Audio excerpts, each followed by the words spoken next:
आप पढ़ेंगे class 11th class arts में सब्जेक्ट ज्योग्राफी, और ज्योग्राफी में पढ़ेंगे अपन भूगोल एक विषय के रूप में। एक विषय के रूप में भूगोल एक विषय के रूप में पढ़ेंगे कि भूगोल हमारे जीवन पर किस प्रकार से प्रभाव डालता है। भूगोल एक ऐसा विषय है जो हमारे जीवन पर्यंत से लेकर मृत्यु तक हमारे जीवन को कई प्रकार की गतिविधियों से प्रभावित करता है। हमारे शरीर पर इस भूगोल की एक अमिट छाप होती है, जिसमें भूगोल के सभी प्रकार के तत्व हमारी शरीर शारीरिक संरचना से लेकर हमारी मानवीय क्रियाओं तक को प्रभावित करते हैं। आज अपन इस भूगोल के विषय में अध्ययन करेंगे कि भूगोल किस प्रकार से बना है और भूगोल का अर्थ क्या होता है। देखिए, भूगोल या इसे ज्योग्राफी भी कहा जाता है। अब देखिए, दोनों शब्दों का अर्थ क्या होता है। भूगोल का जो अर्थ है वो देखिए, इसमें अर्थ क्या होता है। भू मीन्स होती है पृथ्वी और गोल मीन्स होता है आकार, यानी पृथ्वी के आकार का वर्णन करना भूगोल कहलाता है।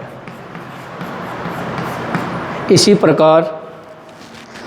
प्रकार अपन देखते हैं पृथ्वी का ज्योग्राफी का अर्थ क्या होता है।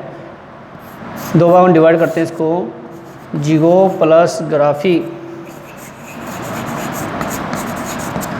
जियो का अर्थ होता है अपने पास पृथ्वी, और ग्राफी का अर्थ होता है वर्णन करना। वही बात हो गई, पृथ्वी का वर्णन करना।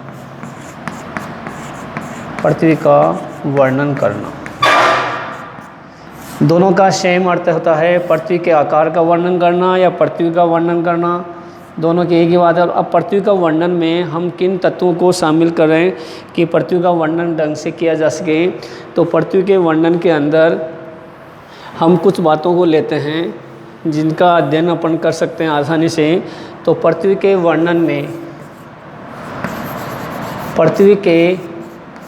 वर्णन में हम दो चीज़ अध्ययन करते हैं।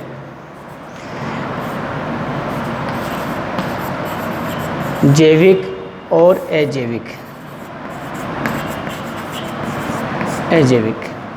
इन दोनों चीज़ों का अध्ययन करते हैं पृथ्वी के वर्णन में।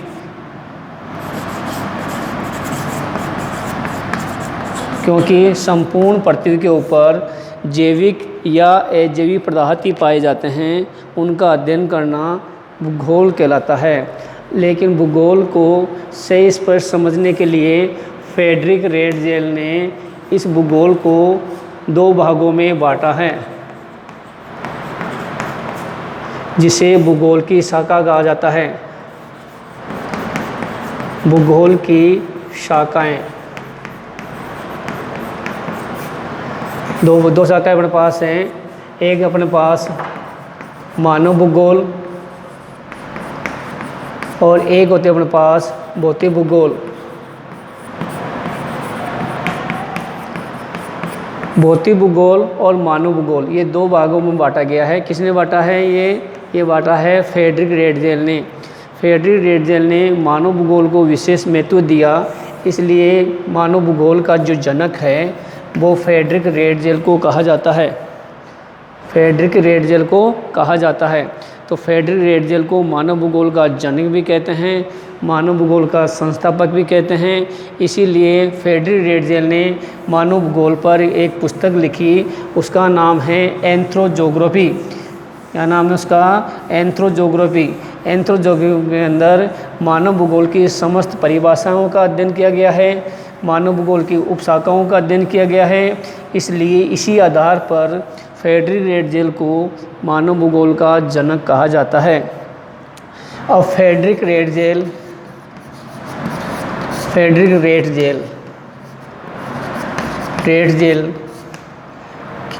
के अनुसार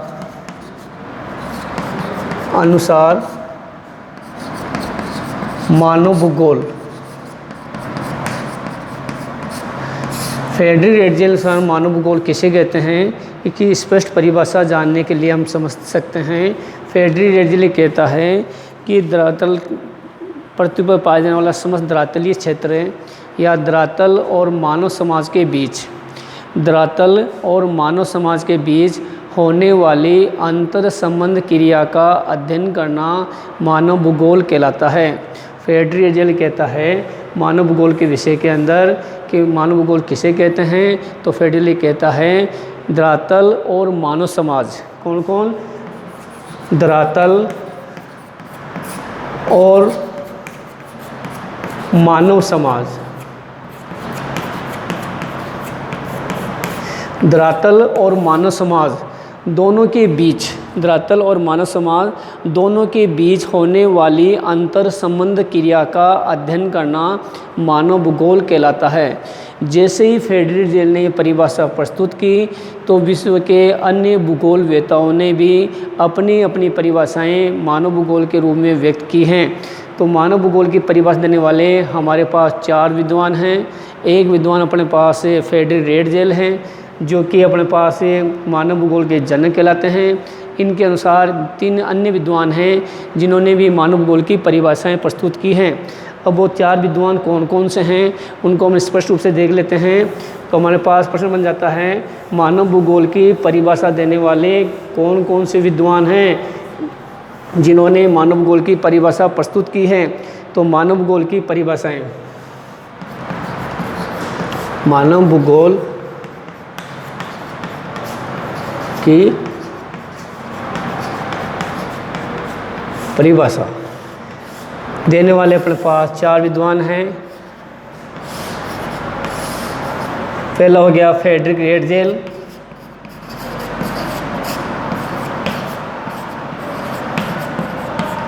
दूसरा हो गया अपने पास Elon C Semple,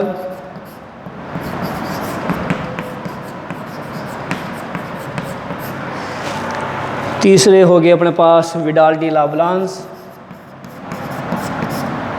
Vidal de लाब्लांस, तीसरे चौथे हो गए अपने पास पिट्स और डिकेन।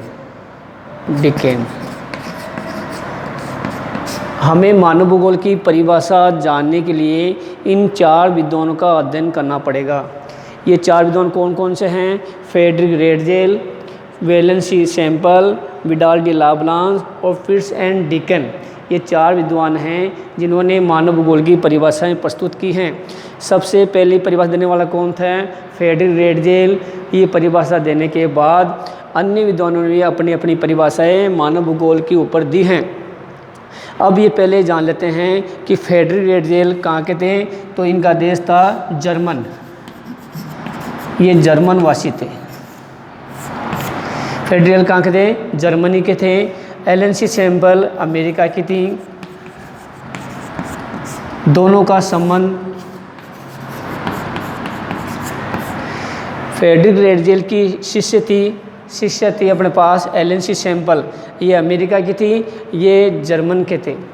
तीसरा अपने पास है ये फ्रांस के थे और ये भी अपने पास अमेरिका के थे। तो 4 विद्वान हो गए अपने पास।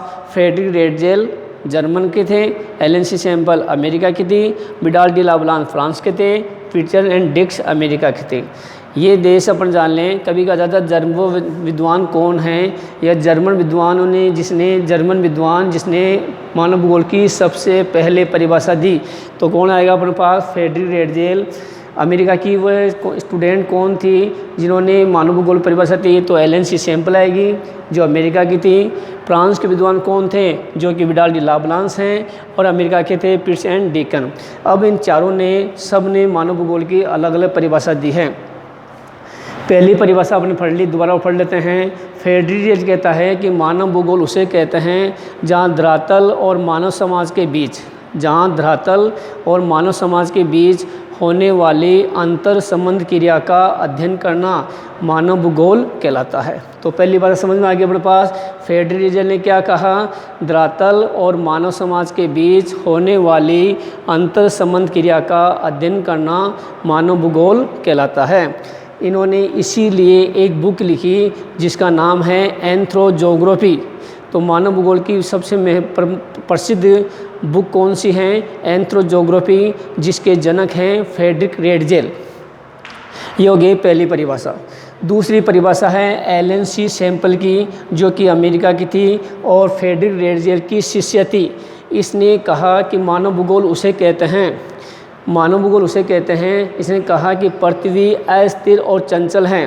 पृथ्वी क्या है, अस्थिर है और चंचल है। इसमें गतिशील मानव के कार्यों का अध्ययन करना मानव भूगोल कहलाता है। इसमें गतिशील मानव के कार्यों का अध्ययन करना मानव भूगोल कहलाता है। तो दोबारा सुन लें, एलन सी सैंपल जो कि अमेरिका की थी, उसने मानव भूगोल की परिभाषा दी कि पृथ्वी अस्थिर है। पृथ्वी क्या है, अस्थिर है। उसमें गतिशील मानव के कार्यों का अध्ययन करना मानव भूगोल कहलाता है। तीसरे अपने पास हैं विडाल डी लाब्लांस, जो कि फ्रांस के हैं। मानव दिवस क्या है, मानव भूगोल के जन्म 30 प्रयोग देने वाले कौन हैं, विडाल डी लाब्लांस, जो फ्रांस के रहने वाले हैं। इन्होंने कहा कि पृथ्वी को नियंत्रित करने वाले वह सभी भौतिक नियम, पृथ्वी को नियंत्रित करने वाले वह सभी भौतिक नियम जिनमें सभी जीवों का अध्ययन किया जाता है मानव भूगोल कहते हैं। दोबारा सुन लें, फ्रेडरिक विडाल डी लाब्लांस कहते हैं पृथ्वी को नियंत्रित करने वाले वह सभी भौतिक नियम जिनमें जीवों का अध्ययन किया जाता है मानव भूगोल कहलाता है। चौथा अपने पास है पिट्स एंड डेकन, अमेरिका के विद्वान हैं। इन्होंने कहा कि मानव भूगोल किसे कहते हैं उसके बारे में बताया। इन्होंने कहा वह मानव की सभी सामाजिक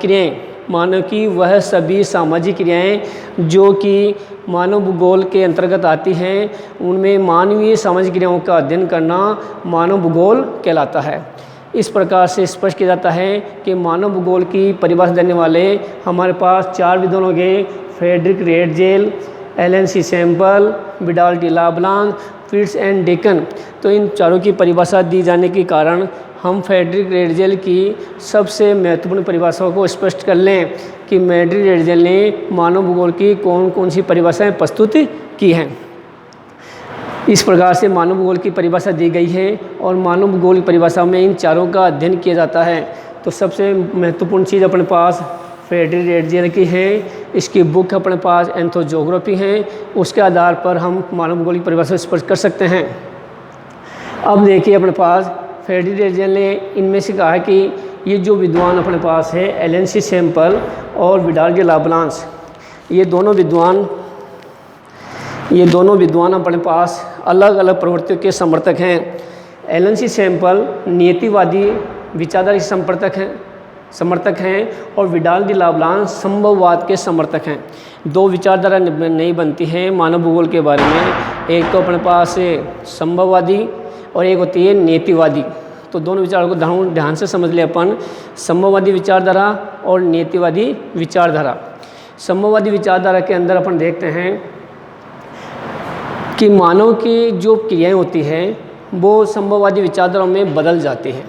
यानी जैसे नीतिवादी समर्थक प्रवृत्ति अपने एलन सी सैंपल हैं, एलन सी सैंपल ये कहती हैं कि नीतिवादी जो प्रवृत्तियां होती हैं उनमें मानव जब से जन्म लेता है तब से घूम कर जीवन यापन करता है, जंगलों में रहता है, कंदमूल खाता है और प्रकृति के अनुसार जीवन यापन करता है और उसी प्रकृति में रहकर वो सूर्य, अग्नि, नदी, नहर, पर्वत आदि की पूजा करता है और प्रकृति को ही अपना पोषण समझते हैं। प्रकृति के विरुद्ध काम करना एक पाप के अनुसार समझता है। अगर हमने प्रकृति को विरुद्ध काम करेंगे तो प्रकृति हमें किसी प्रकार के दोष साबित कर सकती है, हमें नुकसान दे सकती हैं। इसलिए पृथ्वी को माता के रूप में समझकर उसकी पूजा करता है और उसके भौतिक नियमों के अनुसार ही अपने आप को ढाल लेता है, उसमें किसी प्रकार का कोई बदलाव नहीं करता है। इस प्रकार की प्रवृत्ति को नीतिवादी प्रवृत्ति के नाम से जाना जाता है। तो पहला अपने पास हो गया नीतिवादी प्रवृत्ति के समर्थक कौन थी? Elon C sample. कहाँ की थी ये? अमेरिका की। क्या कहा इसने?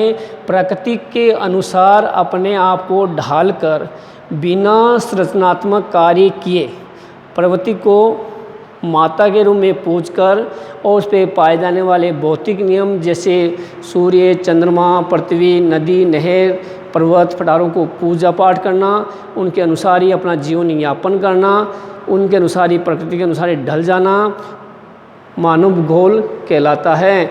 इस प्रवृत्ति को नियतिवादी प्रवृत्ति के नाम से भी जाना जाता है। इसके बाद हमारे पास जो नई प्रवृत्ति आई वो है संभववादी। कौन सी प्रवृत्ति आई हमारे पास? संभववादी प्रवृत्ति आई। संभववादी प्रवृत्ति में कहा गया इसके समर्थक वर्णक हैं विडाल डी लाब्लांस जो कि फ्रांस के हैं। ये कहते हैं कि संभववादी प्रवृत्ति के अंदर मानव में कुछ विशेष प्रवृत्ति के गुण आने लगे। मानव चाहता है प्रकृति को बदल कर उसके विपरीत कार्य करें, कुछ रचनात्मक कार्य करें। तो इस प्रवृत्ति के अंदर मानव ने घूमकर जीवन यापन छोड़कर स्थायी जीवन यापन करने की प्रवृत्ति सीखी। नंबर 1, पालतू पशुओं को पालना सीखा। नंबर 2, जीवन यापन के लिए झूमिंग कृषि का प्रणाली को अपनाया। झूमिंग कृषि प्रणाली को अपनाया और धीरे धीरे कई प्रकार के रचनात्मक कार्य करने लगा जो कि प्रकृति को विपरीत होकर कार्य करने लगे थे। कुछ समय के लिए हम प्रकृति के नियमों को बदलने की कोशिश कर रहे थे। जैसे हमारे पास बिल्कुल अंधकार था तो हमने विद्युत का निर्माण किया और हमने उजाला कर लिया, रोशनी का प्रयोग कर लिया। हमारे पास हवा नहीं चल रही है तो हमने कई प्रकार के पंखों का आविष्कार किया तो हवा हमें प्राप्त हो गई। तो ये प्रकृति के चेंजिंग नियम हैं। हमने कुछ समय के लिए प्रकृति को बदल सकते हैं। आज हम किसी कमरे का तापमान घटा सकते हैं और बढ़ा सकते हैं। ये एक मानव की तकनीकी विकास की प्रक्रिया का विषय है। लेकिन अगर प्रकृति के अनुसार ही हम रह सकें तो उसमें इसके रचनात्मक कार्य नहीं करेंगे तो नीतिवादी कहलाएगी। अगर उसमें बदलाव कर देंगे और रचनात्मक कार्य करेंगे तो वो संभववादी कहलाएगी। तो इसे संभववादी विचारधारा के समर्थक हैं अपने पास विडाल डी लाब्लांस। तो स्पष्ट रूप से हम ये कह सकते हैं संभववादी विचारधारा उसे कहते हैं प्रकृति के नियमों को या घटकों को कुछ समय बदल कर उनमें रचनात्मक कार्य करके तकनीकी विकास का योगदान कर देना ताकि विकसित कार्य अब मनुष्य का जीवन को विकसित किया जा सके। इस प्रकार के सिद्धांतों को संभववादी विचारधारा से जोड़ा जाता है या संभववादी विचारधारा कहा जाता है जिसके समर्थक कौन थे? Vidal de la Blache. इसके अलावा हमारे पास एक नई विचारधारा आती है जिसका नाम है नवनियतिवादी। नवनियतिवादी विचारधारा वो विचारधारा कहलाती है जिसके समर्थक ग्रिफिथ टेलर थे। एक नए विद्वान आए, ग्रिफिथ टेलर ने एक नई परिभाषा दी, नई विचारधारा का जन्म हुआ जिसका नाम है नवनियतिवाद। क्या नाम उसका? नवनियतिवाद। नवनियतिवाद में कहा गया कि नीतिवादी और संभववादी, नीतिवादी और संभववादी विचारधारा के बीज के मार्ग का अध्ययन करना नवनियतिवादी कहलाता है। तो दोनों देखिए अपने पास, पहला अपने पास हो गया नीतिवादी, दूसरा हो गया अपने पास संभववादी। ये दो विचारधारा अपने पास आई। इसके समर्थक अपने पास कौन थी? Elon C sample.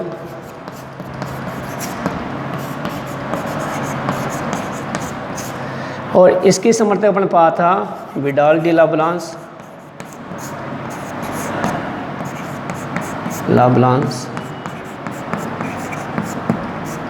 दोनों अलग अलग विचारधारा हो गई। दोनों के बीच के मार्ग का अध्ययन करना यानी संभववादी, नीतिवादी और संभववादी दोनों के बीच के मार्ग का अध्ययन करना, बीच के मार्ग का अध्ययन करना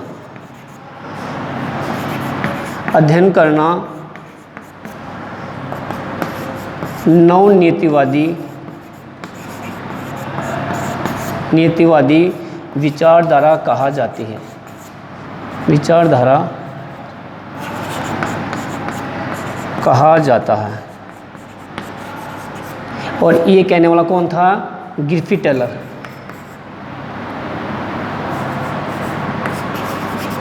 ग्रिफिथ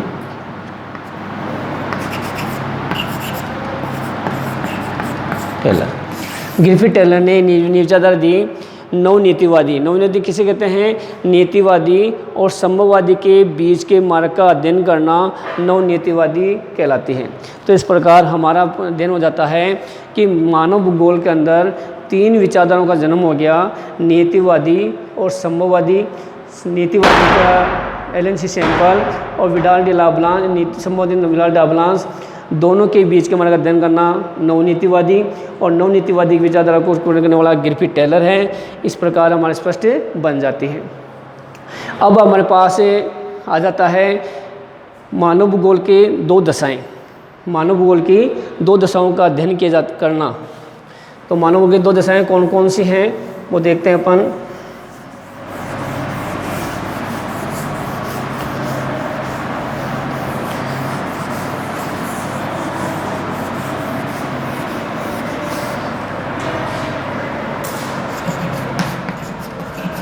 मानव भूगोल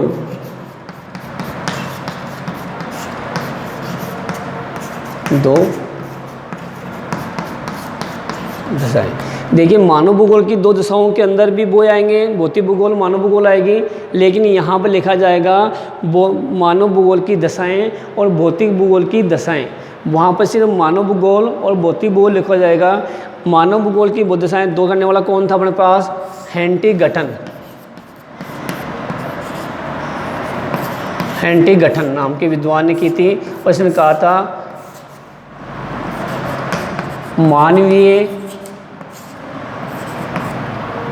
मानवीय दशाएं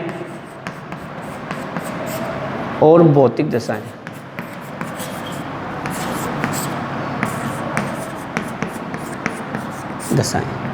ये 2 प्रकार की हैं। ये क्या हुआ था अपने पास हेंटिगटन ने, और वो की थी फ्रेडरिक रेडजेल ने। तो दोनों अपने पास मानव भूगोल दशा, मानव भूगोल की 2 शाखा होती है, मानव भूगोल और भौतिक भूगोल। और मानव भूगोल की 2 दशाएं होती है, मानवीय दशाएं और भौतिक दशाएं। मानवीय दशाएं और भौतिक दशाएं 2 क्रियाएं पर होती है अपने पास। तो इस प्रकार से हम दोनों दशाएं देखते हैं। इसमें मानवीय क्रियाओं का अध्ययन होता है, यानी मानव की आर्थिक क्रियाओं का अध्ययन,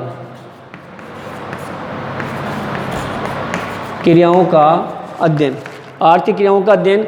इसमें अपने पास होता है अजैविक क्रियाओं का अध्ययन, जिसमें अपने पास आता है पर्वत और पठार। तो पर्वत और पठार के बाद देखते हैं अपन 2 जगह अपने पास पर्वत और पठार। पर्वत और पठार में क्या अंतर अपने पास देखते हैं दोनों, कि पर्वत और किसे कहते हैं, पर्वत पठार किसे कहते हैं। मानवीय क्रियाएं अपने पास 4 प्रकार की होती हैं, प्रथम, द्वितीय, तृतीय और चतुर्कार्य।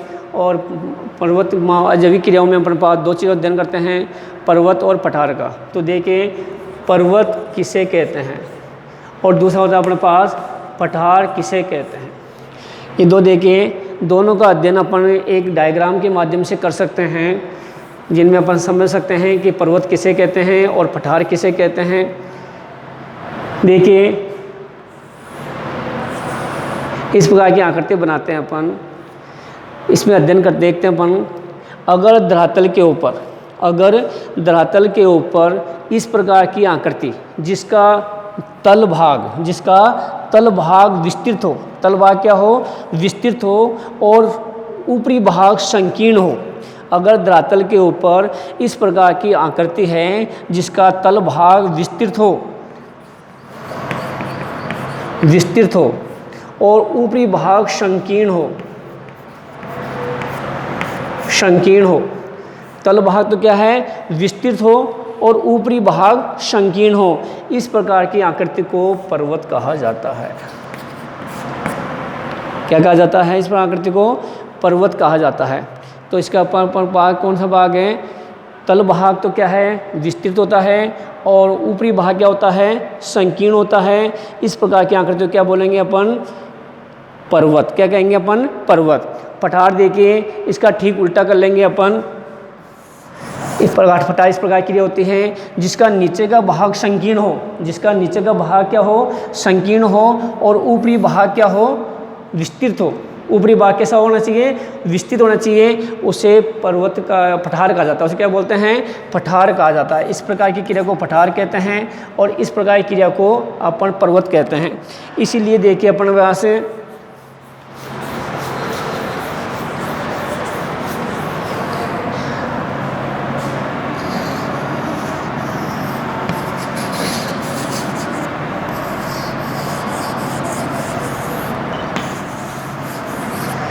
भारत का जो हिस्सा, ये हिस्सा है जिसका नीचे का भाग संकीर्ण है, ऊपरी भाग में विस्तृत है, तो ये पठार कहलाता है। और देखिए ये वाला जो भाग अपने पास है, इसका ऊपरी भाग संकीर्ण है, नीचे का भाग विस्तृत है। तो ये भाग यहाँ पर देखिए इस प्रकार से हिमालय पर्वत बना हुआ है, तो ये भारत का पर्वतीय प्रदेश कहलाता है। दोनों में अंतर हो गया अपने पास। भारत का नीचे वाला हिस्सा पठारी भाग कहलाएगा, ऊपरी भाग पर्वतीय भाग कहलाएगा। क्यों कहलाएगा, क्योंकि हमारी जो आकृति है ये आकृति ऊपरी भाग में पाई जाती है, इसलिए पर्वत कहलाएगी। ये आकृति अपने पास नीचे के भाग में पाई जाती है, तो ये अपने पास क्या कहलाएगी, पठार कहलाएगी। इस प्रकार भारत के 2 में बट गया। उत्तरी भाग जो पर्वतीय प्रदेश के अंतर्गत आता है और दक्षिणी भाग पठारी प्रदेश के अंतर्गत आता है, जिनका निर्माण अलग अलग प्रकार की चट्टानों से होता है। ये अपने पास आग्नेय चट्टान से बने हुए हैं और ये हमारे पास अवसाद चट्टान के बने हुए हैं। थैंक यू, धन्यवाद।